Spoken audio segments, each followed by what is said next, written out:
You know, for some of you guys that know. Hashtag press play. It's the Retro Philosophy Show. Make sure you hit the subscribe button and let your folks know the Retro Philosophy Show is on with morning inspiration. Who woke you up this morning calling Jesus? Who started you on your way calling Jesus? Who living in the wilderness calling Jesus? Rose all the way from North Carolina, came out here. It was a long journey to get out here. It's been a blessing having him. Did he ride by himself? No, he rode with his wife. All right, yeah. That's Sister Shelly right there. You know, but I know this was last minute, and I appreciate you guys making the time coming out. Getting out of church and coming over here and doing this. I'm sure he appreciates it also. But today's ride, we're gonna take him, and he's gonna complete the 10 end to end. He started the 10 in Florida and made it all the way over here to California. He stopped here, so we wanted to escort him to the end to enjoy it. He put some miles, and like he says, he did miles and smiles. Amen. So you know what? We're gonna pray right now before we get on the road. Retro, we ride a little different than the East Coast. Yes, sir. So we're gonna have our road captains. You're gonna see the way our road captains function. Yeah. He'll get ahead of us. He'll stop the traffic on the freeway, so we all get on together. Yeah. We slowly shift over. We have we'll have probably my dad be covering the end. Steve will be covering the right side. Left side, right side. Right side, front, left back. side, both sides. He goes all up and down, so don't be scared if you see him flying up and down. Got you. But we're going to take the 210 to the 605 to the 10 freeway. We're going to go down the 10. Carpool? Another, if you see me slowing down, that means get in front of me. Yeah. He slows down, get in front. Don't get behind him. Okay. And we're going to do the 10 to the 5 to the Santa Monica 10. And then we'll take it all the way down. We'll jump on PCH, and I guess where the ride's going to end, it's going to end at Neptune's. So we'll pull into Neptune's. Once we get there, we'll decide what we're going to do from that end. My mom said that, I think she said that you were going to do some interviewing or something? Yeah, I'd like to do that wherever you guys want to, whether at Neptune's or whether once we get back here, just have a little powwow and just share our hearts and stuff like that for the Retro Philosophy Show. So if everybody wants to join us coming back here, then Mom, so that we'll go ahead and come back here. And I'll give you a heads up, and maybe we could get some pizza or something, and we'll have some pizza here at the end, and so if they just Jesus, you guys want to come back here and be a blessing to Jesus, Calling Jesus, philosophy on the internet, Brother Daddy, he made it happen. So let's go ahead and pray. And for traveling mercy. Who woke you up this morning calling Jesus? Who started you on your way calling Jesus? Calling Jesus. Shelter in the time of storm calling Jesus. Yo, what's up, everybody, including Lottie Dottie? You already know what it is. It's your boy Retro with you on today. This is the day that the Lord has made. I will rejoice and be glad in it. I got one question for you before we get the show started, and that is simply, You up this morning calling Jesus. Come on, somebody call on that name. Hey, hey. All right, ladies and gentlemen, saints and ain'ts, everybody, including Lottie Dottie. God is good all the time, and all the time He's good. Tonight is Thursday, and just in case you did not know, it's all things motorcycle ministry. You may or you may not know, we try to reserve Thursday to talk about motorcycle ministry. And let's just jump right in. First of all, we want to give a shout out to JJ and United in Him Motorcycle Ministry out there in California. They always show us love when we're in the area, and when I tell you they showed us some major love, man, they showed us some major love. So let's make some noise for them. Ministry in action. These guys are spirit-filled, Christ-centered, and they're all about the kingdom. And this is so very important. And so tonight's question is simply motorcycle ministry. What's your connection? All right. Now, let me see here. If you are watching tonight and you are a part of a motorcycle ministry, we would love for you to chime in. And should you desire to call in, let's see here, 704-235-8408 is the number. And you're more than welcome to call and chime in. And hold on, wait a minute. Oh, wait a minute. Looks like we're not going to be able to do no call in because my phone is dead. All right, let's see if we'll charge up there. But until then, let's just jump right into it. Now, as you know, you may or may not know, but we happen to have the privilege of riding with an awesome group of men and women, Kingdom Alignment Motorcycle Ministry. And the Lord has blessed us to come together in unity, and He's blessed us to grow together. One thing I found out about growth, ladies and gentlemen, is that it is not always based on or restricted to numerical growth. Now, I do believe that numerical growth is something that is necessary. Let's not get that twisted. However, sometimes we are so focused. Teflon, what's going on? Ladies and gentlemen, let's make some noise for Teflon the Don. He's in the building on tonight. We missed each other this past weekend. We were trying to make it happen. I got there Saturday, had to leave. As you can see, it's a boy. So I did get the call that my daughter-in-law was getting ready to push. That phone call was followed up with, he's here, bouncing baby boy. And so we're so proud of my son and my daughter-in-law. And so happy to be grandparents for the second time. My first grandson. So Teflon, we will be coming all the way to your area. Okay, we were going to try to make it happen this past weekend. So we'll be in touch with you. I was trying to see if I had your patches near me. I do not. They're in the cabinet there. But we'll get together with you, man, and we're going to come to Philly. Okay. Too Willing It is in the building. Let's make some noise for him. Waiting for my cut. Look at here, Too Willing. You've been on my heart heavily these past couple days, man. Watch. Your phone gonna ring tonight. Tonight, your phone is going to ring. And so Teflon, Too Willing It and I, we've been in contact for, man, it's been a while now, Maxwell. And I am excited about what God has in store. And so you guys just stay tuned. All right. So we're talking motorcycle ministry on tonight. And when we got ready to start Kingdom Alignment Motorcycle Ministry, well, let me back up a little bit. When I first was exposed to motorcycle ministry, I then began to do a little research, right? Because I had never heard of this before. I've been riding motorcycles all my life, just like many of you guys probably have been. You know, we started out early with a lot of folks started out with, mini bikes, right? But what did it for me was not really mini bikes. I did have a mini bike, but what did it for me was the moped. I remember, I'm trying to remember his name. They lived on the same street. We grew up on a street called Clifton Avenue. And I can't remember the guy's name, but he had a moped. I think Robert and those brothers had one too, but the moped was it wasn't really anything fancy to look at. It was like a bicycle and a motorcycle all in one. You could pedal it or you could throttle it, and you would use the pedals to get it started. You start going and then it would start or whatever. And so for me it was the mopeds, and then I later came across a mini bike and everything like that. Got my first motorcycle. Let's see here. I got my first dirt bike. Keith Cottrell. I shouldn't have gave his whole government, but I did. Keith, my homie Keith, from back in the day. We were at Duggan Junior High School, and I got a dirt bike from him, and I rode the heck out of that thing, man. And that's where I really. That's where my riding skill and everything first began to develop on that dirt bike. And so then after the dirt bike, my first motorcycle was a EX 500. Ooh, my goodness, couldn't tell me nothing there. Shiny white pearl, little stripe down the side, loud little header on it and everything. And so Teflon says Suzuki 750 SRAD. That was a nice bike, especially for a first bike. Man, at 19 years old, come on, man, let's make some noise. All right, guys, we done started it now. What was your first motorcycle? Go ahead and chime in the comment section and let us know what your first motorcycle was. Again, mine was an EX 500. And I rode it all around town, and I didn't get no yonder on it, of course. It was my first bike, and I don't even think I got out of Springfield. As a matter of fact, I did not get out of Springfield on that one. But that was my first bike, and couldn't tell me what 50 tomorrow, ladies and gentlemen, saints and ain'ts, everybody included. Hold on, Teflon, I got something for you. Let me see here. Let's see. Bada boom, bada bang. That's what I want right there. All right, now let's see here.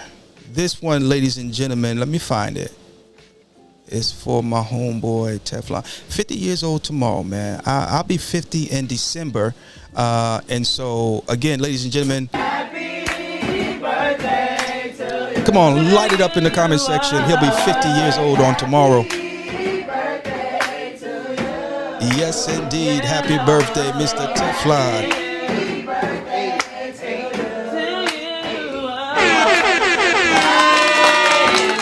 Yes, sir. We hope and pray that you have a blessed, happy birthday on tomorrow, sir. Once again, let's make some noise for Teflon. I love it. I love it. I love it indeed. So his first bike was a Suzuki a 750. That's a lot of power for a first bike, man. How was that getting acclimated to so much power? And did you ride anything prior to that Suzuki, like a lot of guys did, you know, the mini bikes and things of that nature? Yes, sir. Absolutely. Absolutely. Jeremy Monk, what's going on? Let's make some noise for Jeremy Monk. I tell you, man, we have the pleasure of riding handlebar to handlebar, and good brother right there, man. We'll be fellowshipping again in Abingdon, Virginia, in another month or so. We'll be sharing that information with you guys soon. We got some other information we're going to share with you as well. And so Jeremy, his was a 650 Triumph Bonneville. All right, let's make some noise right there for the Triumph. And so it's great to see that we still remember, because we getting up there in age, you know, but so shout out to all of you guys for sharing that information with us on tonight. So I had that little EX500, couldn't tell me nothing. At the time, I was dating my wife. Of course, we wasn't married then. We met when we were 15. And so I had that bike when I met her. And she would throw her little thigh on over that thing, and we drive off into the sunset. I'd pick her up from cheerleading practice, you know, and we ride off into the sunset and everything. Couldn't tell us nothing. Good times, ladies and gentlemen, good times.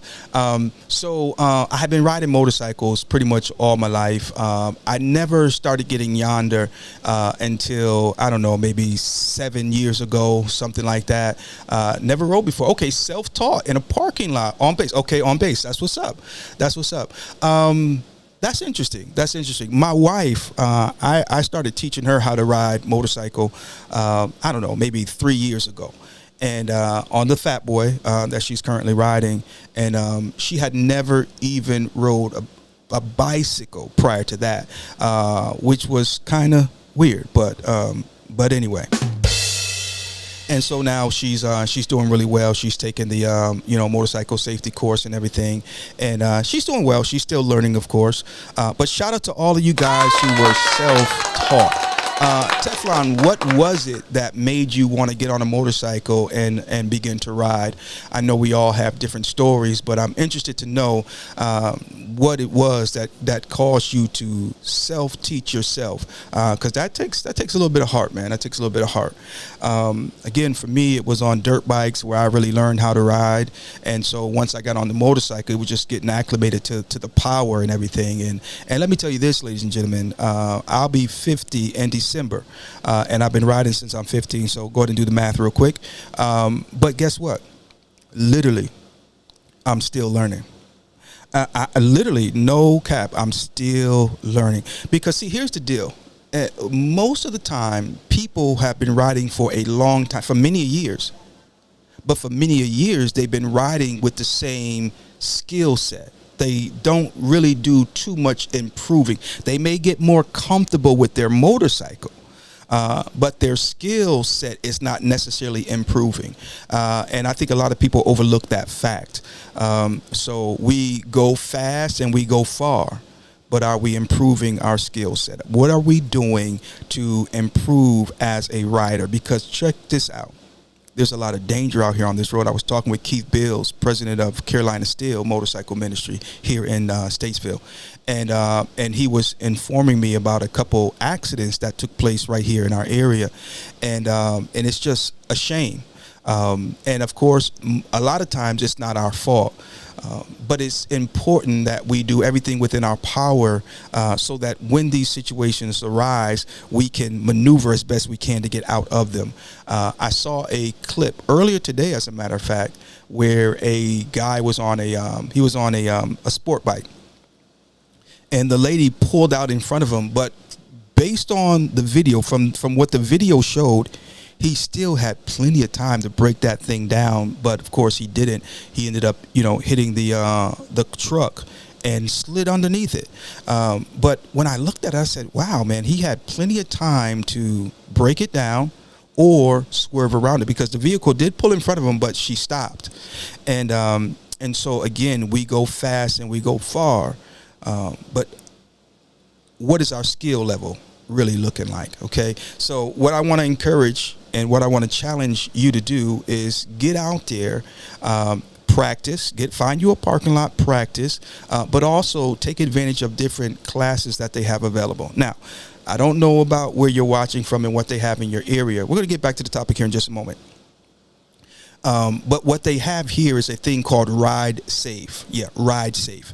I believe it's the state police who facilitated or whatever. It's free. There's no cost. As a matter of fact, I've got some content. I'll make sure I upload it, man. I went and did that. It's probably been a month ago or so, maybe a little longer than that. But it was free of charge.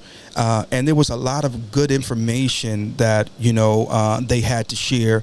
And then after the class, you go on a ride. I think for us, it was a small class. But each rider, if my memory serves me correctly, had a state trooper who rode with us. And so on the ride, they would watch you and they would see what you did and how you did what you did and everything. And then after, when we stopped for lunch, they would critique us, and say, well, you could try this, you could try that, different things like that. So it was well worth the time. So look into it in your neck of the woods, in your area.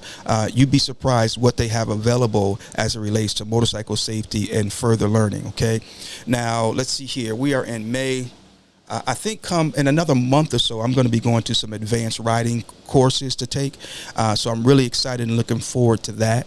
But you do the research and do what you can to improve yourself as a rider. Now, Jeremy Monk, my brother, he says all the kids in my neighborhood had dirt bikes. Dad couldn't afford one. He traded for a 650, put a knobby on the back, and that heavy bike is what I rode in the trails. Wow. Okay. Hey, you got to do what you got to do, man, to make it work. And so shout out to Dad for making it work. So we want to jump into the topic tonight. And again, thank you guys for pressing play and joining us. Motorcycle ministry, what's your connection? Why is it that you joined a motorcycle ministry? Why is it that you joined a motorcycle ministry? Now, motorcycle ministry, if you're in a motorcycle ministry, you have 2 M's on your cut. Okay, one for motorcycle, one for ministry. And I believe we ought to have a proper balance, but one has to prioritize over the other. Yeah. So if the motorcycling prioritizes over the ministry, then maybe you shouldn't be in a motorcycle ministry. I'm just saying, this is just my opinion. You don't have to agree.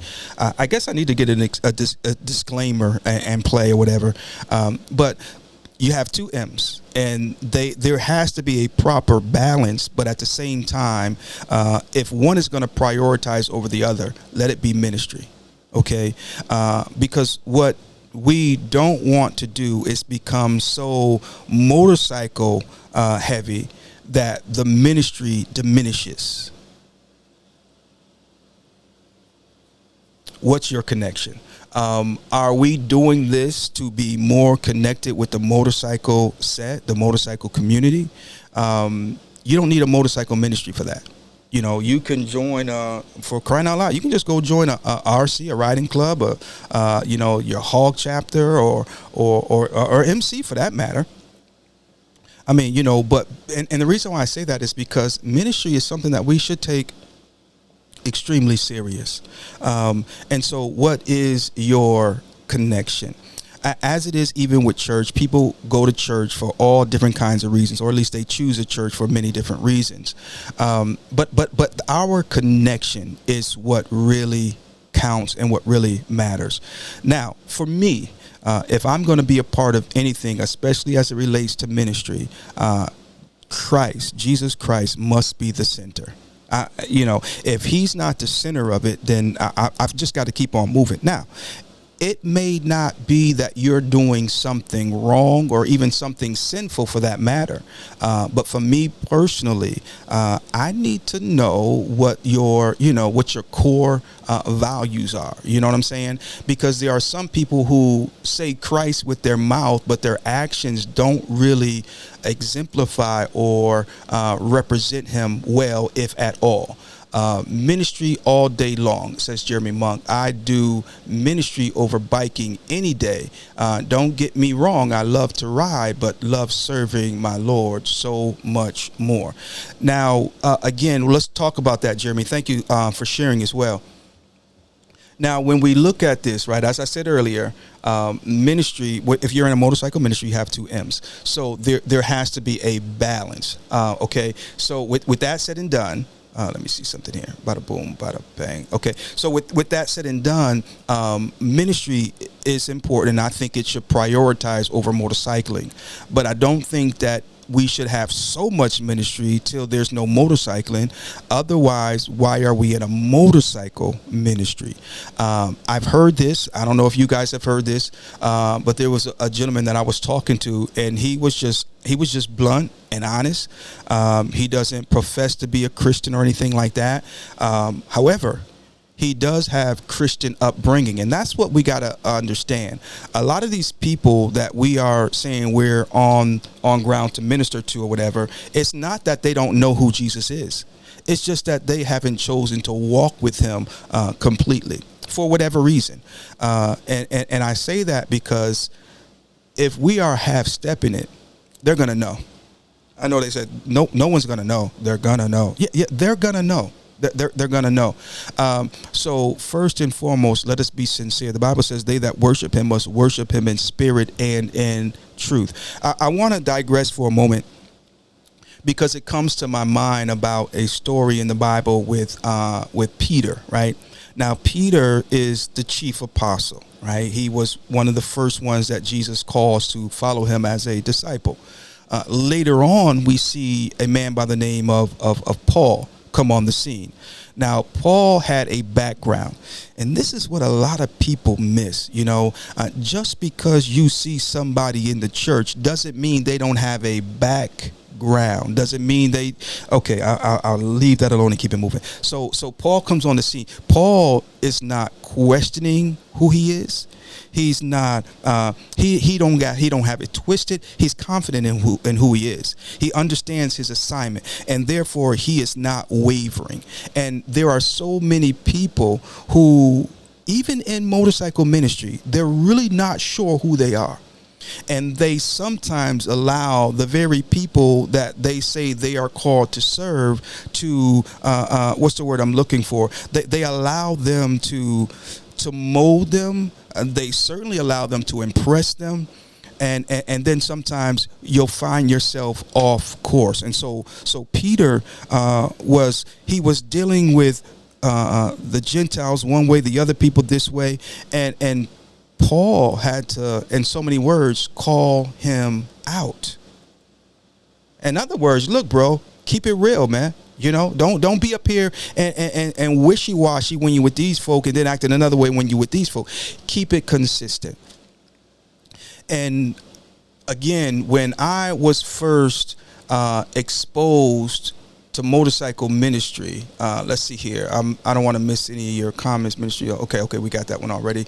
Absolutely, and I do think I can serve God on two wheels. Only proves how blessed I am. It's a blessing indeed, man. It's a blessing indeed, a blessing indeed. So we have to be very careful, ladies and gentlemen. And that's a good word, Teflon, influence. That's a great word. We allow them to influence us. You can even see that in the way different people ride, and sometimes, you just have to ask the question, why are you doing what you're doing? You're revving up your bike and you're this and you're that. And look here, I rev mine too. Don't get it twisted, but let us not allow the ones we are supposed to influence us. Now, if we're talking about motorcycling, Okay, the sport of motorcycling, skill set, this, that, and the other. Hey, that's cool. You know what I'm saying? But when it comes to taking the stand that we're supposed to take, who's doing the influencing? Who's doing the influencing? And so we must have consistency, ladies and gentlemen. They want that. Let me get back to what the gentleman told me. He says, Retro, someone who doesn't ride their motorcycle couldn't preach to me. That's what he said. Right, wrong, or indifferent, whether you agree or not, this is his perception and his reality. And I say that to say, if we're going to do motorcycle ministry, depending on who we're trying to reach, you ain't got no miles, you ain't got no influence. And I'm not here to mile shame anybody. But what I am saying is there is another level of ministry that you will be exposed to the more you ride your motorcycle. Yeah. Because when it comes to motorcycle ministry, in my opinion, it's not always done from a pulpit. It's not always done during a bike blessing. It's not always done during a biker Sunday. Even as it relates to our biker Sundays and our bike blessings, we want to be careful, in my opinion, that we are not just simply mimicking. Let me keep it moving. So again, the question tonight, ladies and gentlemen, is what is your connection? Are you more connected with the world than you are the kingdom? It's nice to pull up to an event, and as you're getting off your bike, yo, Retro, what's going on, man? It's nice. I'm not gonna lie. But what if everybody on the set is calling your name, but God says, I don't know who you are? What's your connection? Okay, so again, I just want to drop this on us tonight so that we can think. And we might need to reconsider some of the things we're doing and why we're doing some of the things that we're doing. Because we might be known by man, but what if God is displeased? Let me go back to what I was about to say. A lot of motorcycle ministry and a bulk of motorcycle ministry, if not most of motorcycle ministry, it doesn't happen or take place during Biker Sunday and bike blessings. It happens when you're actually out there on the road. Now, there was a man in the Bible named Nicodemus. Nicodemus goes and finds Jesus because he had some questions. He wanted to know how he could inherit eternal life. And you know what Jesus says to him? You'll find it in the book of John. I believe it is St. John, chapter number 3. He says, except a man be born of water, he cannot enter the kingdom of God. He comes back around, I think maybe 2 verses later, and he says, except a man be born of water and spirit, he cannot enter or see the kingdom of God. But my point is this. Jesus was consistently, or I should say he was consistent in his behavior. He was consistent with his stance, and he did not bend. He did not conform. He was not out there trying to be like the, the Pharisees or the Sadducees. I heard somebody say Jesus was a 1%er.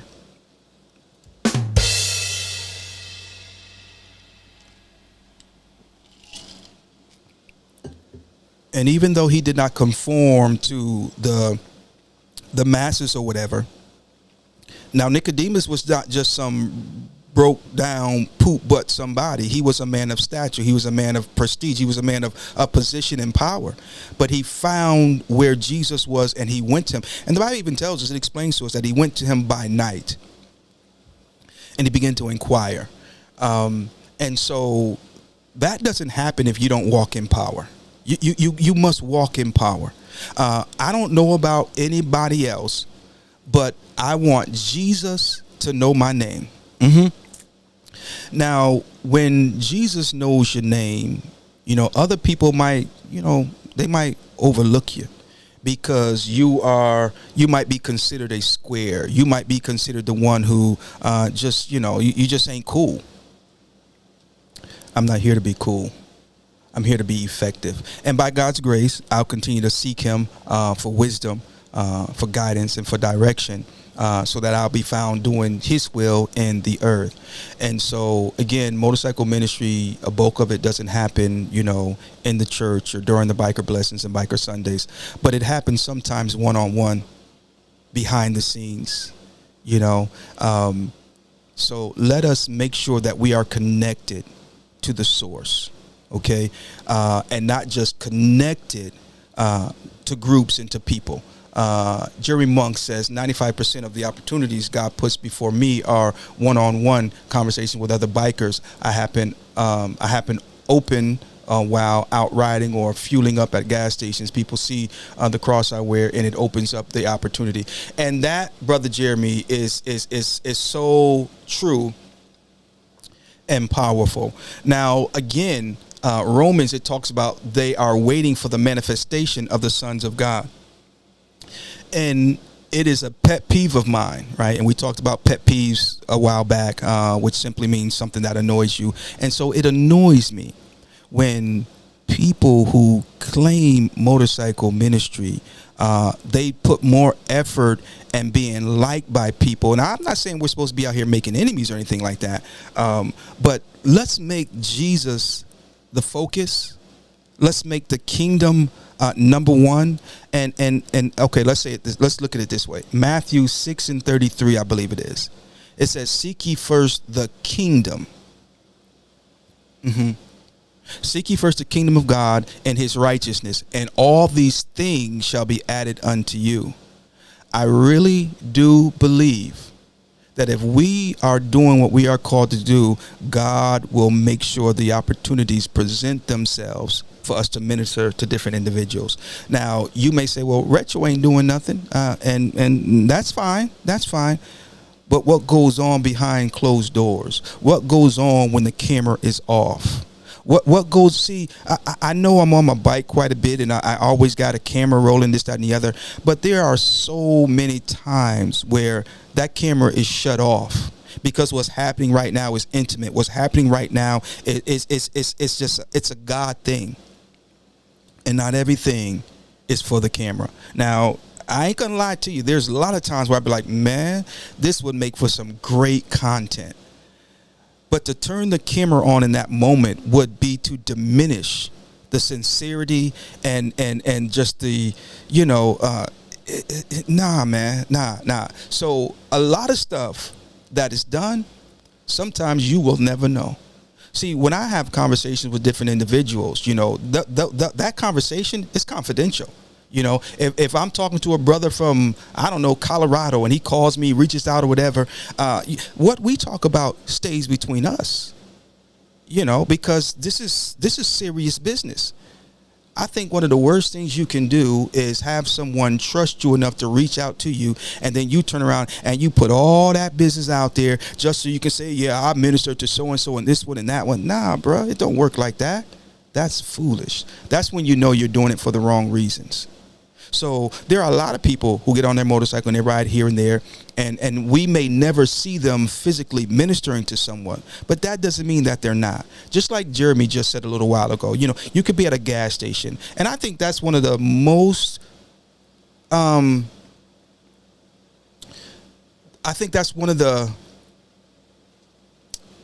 so many people talk about the gas station ministry, right?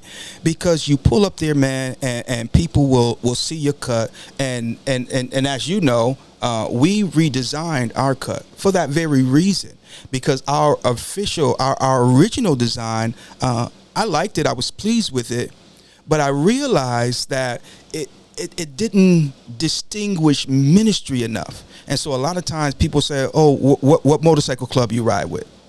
And I says, I don't. I ride with the motorcycle ministry. I never, ever let them go on, what's the word I'm looking for? Thinking that I'm a part of a motorcycle club. because I'm not. I'm a motorcycle ministry. And the last thing I want is to give the wrong impression. So I always make sure I let them know, no, we ride with the motorcycle ministry. And then they usually be like, oh. So what we did was we changed it up to look like this here now. And at the bottom, as you can see, as you can see in this one here at the bottom, it says motorcycle ministry. And our cut actually glows in the dark. Well, I shouldn't say it glows, but it reflects sunlight.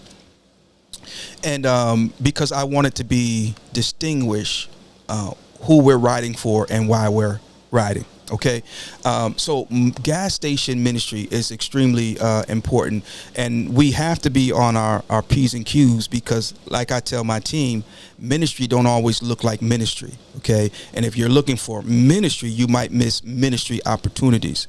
A lot of times, you know, I try to be careful how I even pull into a place, you know, because if you pull in the wrong way, you might give the wrong impression.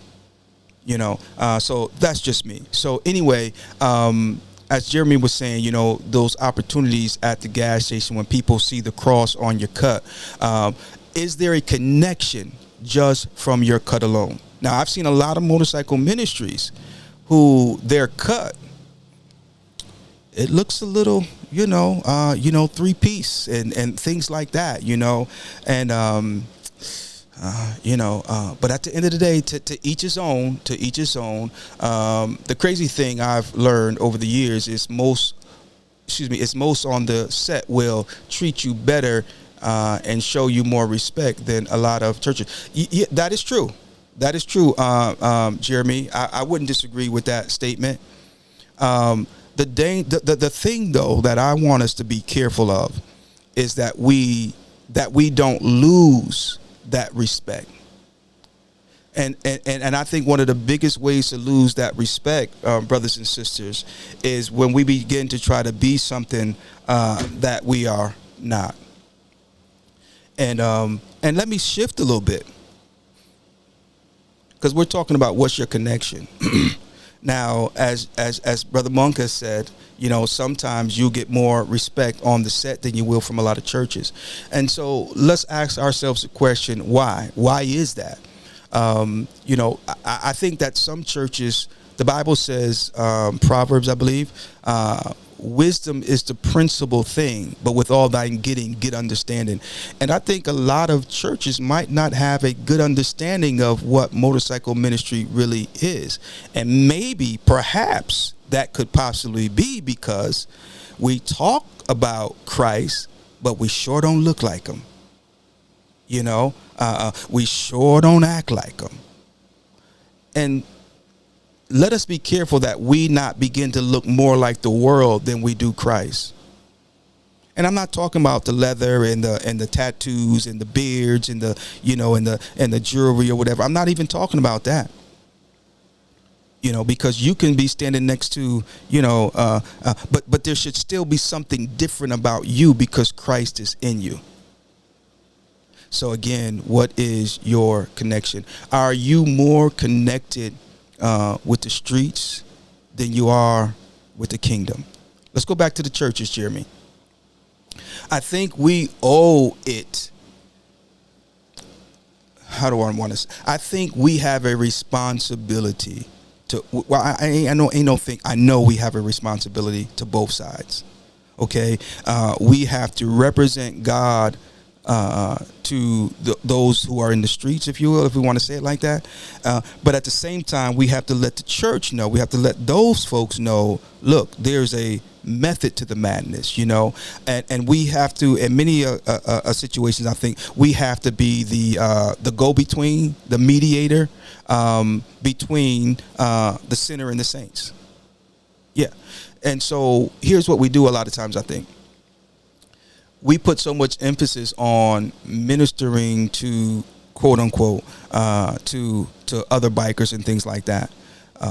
But what about our church brothers? What about our other brothers in motorcycle ministry? Let me see here. Where am I at here? Bada boom, bada bang. Let me pop this on the scene here. Now, I'm going to say this before I do.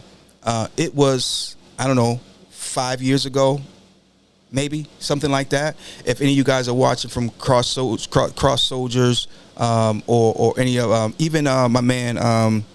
I was thinking about him just today. Nelson and his wife Cece, they ride with Honor Bound. John Wins, he rides with Honor Bound. Great people, man. But nevertheless, I came across a flyer. It was on Facebook, and this was during the time where I was still trying to search other motorcycle ministries out, and that's how I came across this post. And it was about 12 motorcycle ministries up north, Jersey, New York, even out of Pennsylvania, who were all coming together for one event. And I was blown away. Because, ladies and gentlemen, saints and ain'ts, everybody, including Lottie Dottie, that's how it must be done. And so there's ministry that we need to do for those who are on the set, if you will. But there's also ministry that we must do amongst ourselves. What does the world think of motorcycle ministry? And I usually ask people that a lot of times. What when you hear motorcycle ministry, what comes to mind? You know, and a lot of times they're you know, it's kind of like a deer in the headlights. And for a lot of people, hearing about a motorcycle ministry is still like, what's that? You know, so that tells you we still have much work to do. I think it's important that we show a sign of solidarity, that we show a sign of unity, that we show a sign of togetherness. And so I am doing everything within my power to initiate that. This just is what it is. I'm doing everything within my power to initiate that. So with that said and done, I was in contact with a couple people, reached out to me this week. And so Fire on the Mountain Revival, Pastor Stacy Honeycutt, Reverend Josh Howard, Warriors, Casey Stout, Ducky's going to be on there. He has a silent mind ministry, really good brother, man. And so we are going to join in with these guys. This all takes place on September 26th and the 27th. And so I'll be posting this on my page if you have any questions about it. Let's see here. Do they have a number on there? I believe they have a number on there. If not, just contact me and I'll put you in contact with those who you may need to speak with. I think it's important that we show, again, a sign of solidarity between motorcycle ministries. Because guess what, guys? The world is watching. And how is it that we can go to them and tell them they need to serve the God that we serve and they need to this, that, and the other when we are not displaying it amongst ourselves? So let's make that the new end thing to support each other, okay? Not saying that you haven't done it in the past, but it's a good thing, so let's keep it up and let's keep doing it. Ladies and gentlemen, saints and ain'ts, everybody, including Lottie Dottie, it's your boy Retcha with you on today. Motorcycle Ministry, what's your connection? Again, if you are connected with a motorcycle ministry just to ride your motorcycle, I think it takes more than that. I go a step further, and I think it should be a call of sorts. You should feel that tug from God. You should feel that push down on the inside. And it's got to be more than just riding a motorcycle. Because, again, social clubs ride a motorcycle. A Hawk chapter ride. And these guys, listen here, you can try to clown them if you want to. Some of these guys got some big mouths. They get out there and they ride their motorcycle. I will need the information. Yes, sir, Teflon, I will definitely get that in your inbox.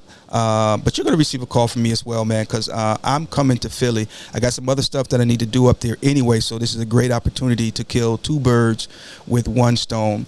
And, again, my brothers and sisters in motorcycle ministries and Christian MCs, if you're getting yonder, sometimes myself as well, I'll stop at this clubhouse or whatever from time to time as I pass through.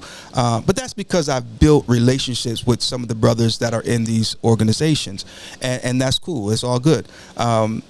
But what about our other Christian ministries and things like that, organizations in these areas that we pass through? As a motorcycle ministry, I want to prioritize other motorcycle ministries as my place of destination, as my people to reach out to as I go through different parts of the country. Now, again, when I was doing my research and trying to connect with motorcycle ministries, there weren't a whole lot in the North Carolina area. I know there were some up near Rocky Mount. I know we've got Riders for Righteousness. Riders for Righteousness. And I think they are in Raleigh still, as well as they had some representation even here in Charlotte. And I try my best to stay in contact with these folks. I try my best to collaborate. Because it's no competition. If you are looking at another motorcycle ministry as competition, bro, you definitely doing it wrong, man. You know, there is no competition. You got to realize that we are many members, but one body. And Jim Hayes, what's going on, brother? Let's make some noise for Jim Hayes. The fire on the mountain. And so you can certainly reach out to him if you're not a friend of his, you know, send him a friend request. And so he would definitely be a contact person for that. We're going to have him on the show here as we get a little closer to the date and talk about the whole event and how the Lord placed it on his heart and how it all came to be. So again, bruh, this is what it's all about, man. This is what it's all about. Okay. So with that said and done, ladies and gentlemen, if you are a part of a motorcycle ministry, or you say, well, I'm not, but I know somebody who is, share this video with them, share my information with them. And if you have any events that you have going on, we want to share it here on this program. Okay. Because again, this is a Christian platform, if you will, but it's not restricted to that. I try to have a little bit of everybody on here, because one thing about it, you know, there's motorcycling and then there's the ministry of motorcycling. And so, again, we must have the balance. Sometimes you got to show yourself friendly before people will see you as a friend, before they will see you as somebody that they can confide in or even just, you know, talk to. Sometimes they just need a listening ear. Sometimes, you know, they want to explore the possibilities of the shift. And again, man, if we are doing the same things that they're doing, man, why would they consider us a source? You know, we smoke the same thing they smoke, drink the same thing they drink, you know, party the same place they party. But then we say it's just not good business, guys. There's strength in unity. There's strength in unity. What they competing for, though? You know, that's a good question. That's a very good question. And as I think about it, I don't think it's so much what they are competing for other than possibly notoriety or dominance as it relates to, you know, who's who or whatever. But here's the thing. If we are not connected to the source, there's no telling what we'll do. There's no telling what we'll do. I think what it really boils down to, Teflon, is light. When light shines, it dispels darkness, right? And people don't want to be dispelled. Let me say it like this. If I'm living a certain lifestyle and there's no accountability, then I'm good. But as soon as someone else comes and shows a different example, now I have to measure up or be seen or be proven to be false. And that's what we saw happening between Peter and Paul. Peter was acting one way with one folk, another way with the other folk. There was no consistency, but there was also no accountability until Paul comes on the scene. And now Paul represents a level of accountability. And so now Peter's got to do one of two things. He's got to quit or commit. Come on now. He's got to stop playing games and measure up, or just step off altogether. You see? And I think, okay, that's a good one right there. It's definitely a pride thing. Let's just be real about it. Okay? Can we just be good? Let's cut straight to the chase and be real. We got to be careful, because when we get on these bikes, there's a certain feeling that you get. When you twist that throttle, you hear that exhaust. I mean, you know, you got that cut on. Let's not play games and act like, well, I can't speak for anybody, but for me, I feel that. It's a certain feeling that it gives you. And the devil be right there, yeah, you the man. The devil be right there, yeah, you know, this. But you got to humble yourself. And you got to calm down. And when we get out there and we start feeling that feeling, and then our brothers is out there and they're doing this and they're doing that, and then we think that we got to do this and do that as well, because we allow them, as you said earlier, to influence us. And what ought to influence us is the Spirit of the living God. Yep. And so there are times where I literally, if I be honest, have to check myself. I have to hold myself accountable, you know, and just say, yo, you got a God you got to represent. You got a God you got to glorify, you know. And so, yeah, I have lots of conversations underneath my helmet with myself. And sometimes I got to remind myself, you know, why I'm doing what I'm doing. Because as we get out here and we motorcycle, there are certain accolades that you can accumulate. There are certain props you can accumulate, you know, at reputation, so on and so forth. And again, if it's a pride thing, a lot of those things right there that I just mentioned they'll pump you up. Not them, but it'll pump you up. And yeah. Nah, bro, calm down. That's why I say my miles are not a badge of honor. It's a point of reference. Yeah, that's real talk.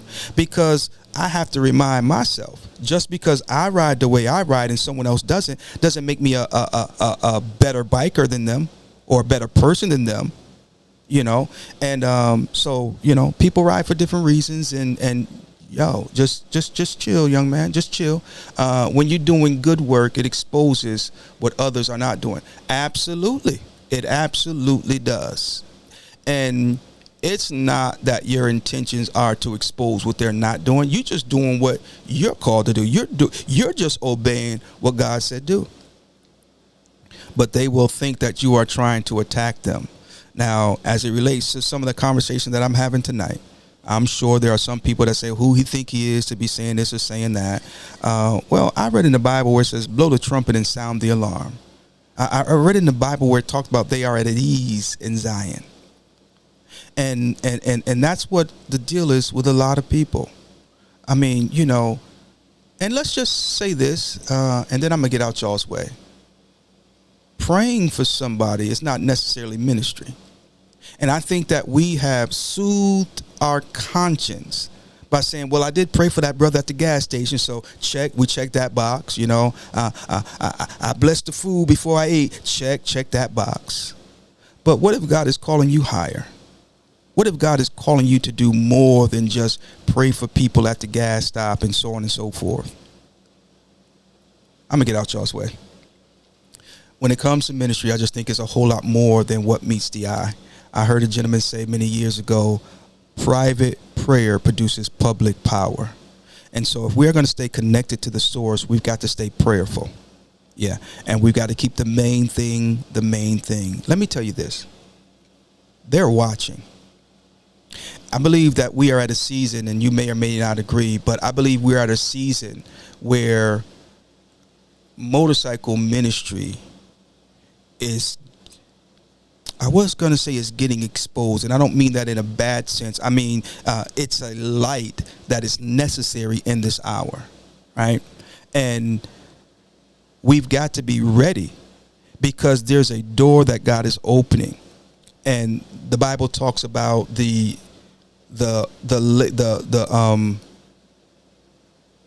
harvest is plenteous, but the labors are few. I want to go a step further. It is not so much that the laborers are few, But the question is, are the laborers who are stepping, are they worthy? Do they really have what it takes to do what needs to be done in this hour? And so let us remain humble. Let us remain prayerful, but also let us remain in alignment with the kingdom. Yeah. Because his ways are not our ways and his thoughts are not our thoughts. The kingdom of God is upside down. In order to live, you've got to die. To receive, you got to give. You understand what I'm saying? And so let us not get it twisted and start trying to do the work of the kingdom the way of the world. It has nothing to do with the motorcycle set or anything like that. They're going to do what they do. They're supposed to do what they do the same way we are supposed to do what we are supposed to do. I'm retro and I approve this message. Did I do good today or did I do bad? How did I do today, guys? I'm just saying, So we want to thank everybody for pressing play on today. I tell you, man, I had a very, very, I had a day today. I had a day today, man. And let me show you what happened today for your boy, okay? This is what my day looked like today. Bada boom, bada bang. Yeah, I was out having lunch the other day, and my tooth broke. Over half of my tooth broke. And truth of the matter is I knew I had to make a dentist appointment because I felt it chip a while back, and it was coming out in like little pieces. I said, man, that's a tooth fragment right there. And then this past weekend, it just, man, a whole half of the tooth just came off. So I made an emergency appointment today. Well, I think I made it yesterday, and they got me in first thing this morning, and they've already taken it out now. He's sewing me back up there. Had to get a couple stitches in there. Oh my goodness, man! It was an ordeal. It was hard to get that tooth out. He struggled, y'all. He struggled, but he did a really good job. I ended up going to Statesville Dental here in Statesville, North Carolina. Shout out to them. Really nice team they have over there. They did a good job. They took care of me. And so we are appreciative of that. But that's how my day went, guys. And so I'm getting ready to go and lay it down. Ladies and gentlemen, saints and ain'ts, everybody, including Lottie Dottie, make sure you check out Mission 448. I've got some registrations that I need to respond to as we speak. I want to give a shout out to Worldwide Riders. They are gearing up, I think it's next weekend to launch out. Not this weekend, but next weekend. They'll be launching out to do the Four Corners of Maryland, which is what we just finished completing last weekend. They've knocked out a few, actually, man. So again, shout out to Worldwide Riders. And as well as Soldiers United, we got a couple from up there in Maryland. They're going to be launching out here in the next few weeks as well to knock out the Maryland Four Corners. All of a sudden, Maryland just jumped up, and everybody wanted to do Maryland, man. But I tell you what, it is a nice ride. It's definitely doable in one day. When I did it, myself and Levi, we broke it up into 2 days. But it's definitely doable in 2 days. Excuse me, in 1 day. It's not that difficult at all. When you're doing, okay, yeah. Teflon, what's going on, brother? And Teflon, he knocked out Pennsylvania, and so we've got his patch. We're going to be getting it delivered to him. We're going to put it in his hand personally, guys. He's been very patient, which we appreciate. And let me just speak about that for a moment.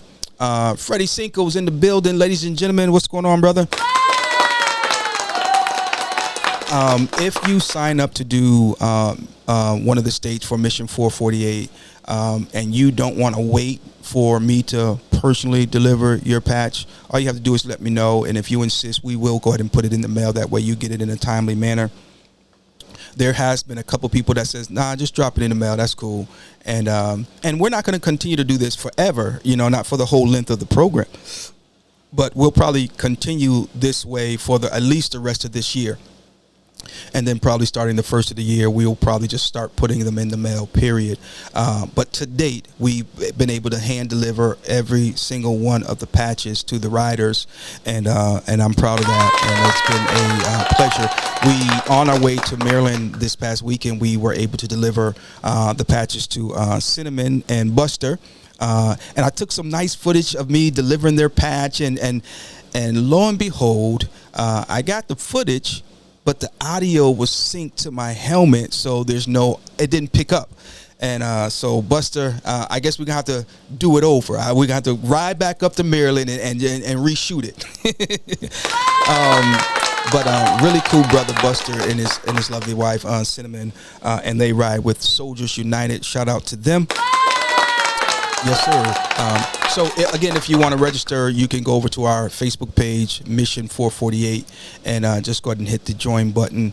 And there's a link there. There's also a link here on my YouTube page as well. And if you can't find it there for whatever reason, inbox me and I'll send you a copy of the link. Okay, ladies and gentlemen, saints and ain'ts, everybody, including Lottie Dottie, I think that's going to do it for me. We're going to see you guys on the next time around. I won't be live tomorrow morning. I got an early morning tomorrow. Get some things taken care of. So we might do it from the truck. I got a job I got to complete, so we might go live from the truck or something. Who knows? But until then, ladies and gentlemen, you be blessed, and we'll catch you on the next go round.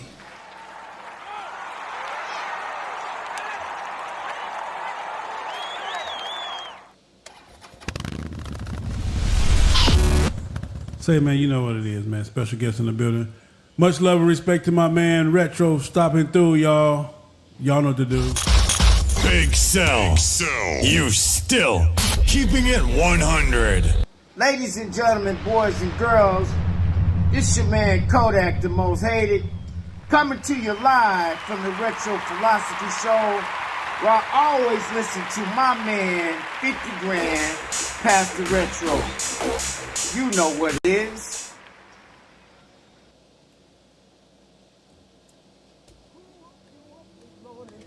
Jesus, who's gonna do on your way you call him Jesus, who live in the middle of the wilderness, call him Jesus, shelter in the time of storm, call him Jesus, let me call him Jesus. You already know what it is. It's your homegirl Lottie Dottie. I'm in the building hanging out with Retro, and he ain't never lying. Hey now, this is the Mileage Bully, the Moto Mob CEO. Home of the Moto Mob, where legends are made. You are now tuned in to the Retro Philosophy Show. Like, share, and subscribe. You know what to do. Press play. I done said all I got to say. No, I know. A lot of people like to hold back, but I don't hold back nothing. I tell it just like it is.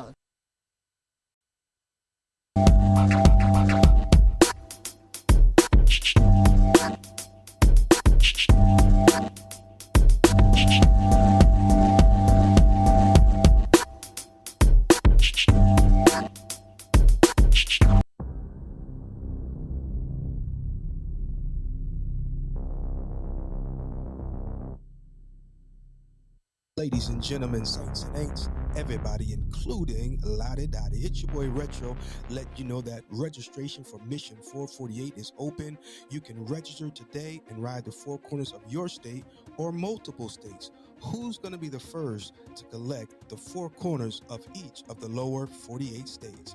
Hashtag Who's Got Next. Register today and ride the four corners of your state.